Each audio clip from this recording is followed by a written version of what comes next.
This is Nick with Build Brothers Roofing. Started my digital inspection at 811 3rd Street out here in Coronado.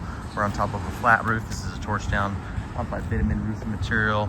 We can see the amount of granule loss that started to occur. We can see all the cracking that has been occurring on this product for a while.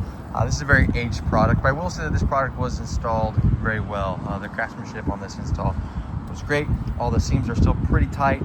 There's a few that I'm going to point out where you can tell that it's starting to, the seams are starting to degrade as far as the adhesiveness goes. You can also see how much ponding we have over here right by this chimney.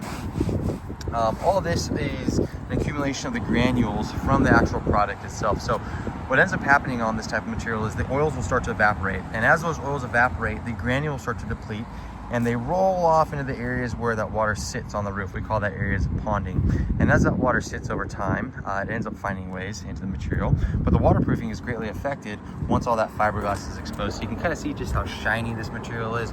This gives you a good idea about all the cracking that's going on as well. So the waterproofing has been greatly affected on this product.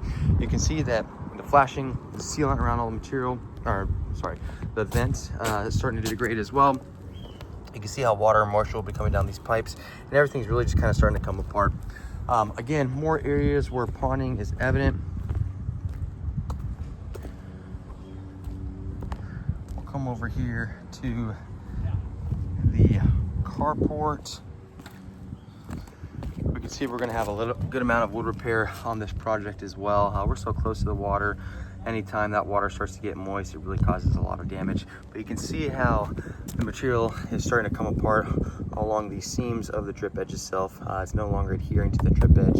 And once this starts to go, again, that waterproofing is greatly affected. So what I am going to recommend is that we go ahead and tear this material off. We start fresh. We're going to install a TPO roofing material, which is exactly what's over here on your neighbor's house. The TPO roofing material is a fantastic product when it comes to areas that have ponding water, like we have along the edges of this roof and along the chimney. The other thing that it does a great job of is reflecting a lot of the heat from the roof itself. So it's a highly reflective material. It's going to cool this house down quite a bit. Normally the sun just beats down on this roofing material. It really heats everything else inside of it. That TPO is going to really help with that problem. It's algae resistant. But again, more importantly, it does a great job of withstanding all that ponding water. So we'll tear this off to the wood decking. We want to address any kind of bad wood that is underneath this roof. There are some soft spots as I'm walking on it, so there might be some plywood that needs to be replaced. That wood repair is always that unknown variable. We have no idea how much wood is going to need to be replaced until we tear this roof off. We are going to be replacing some fascia board. You can see that we have some wood rot going on in these corners as well. But once all that is complete, then we go ahead and install that TPO roofing material. We go ahead and reflash and reseal all these penetrations with standard TPO pipe boots. Then at that point, the homeowner will have a product on the roof that will come with a 20-year warranty from the manufacturer to go along with a lifetime workmanship warranty from us. That is it for my inspection.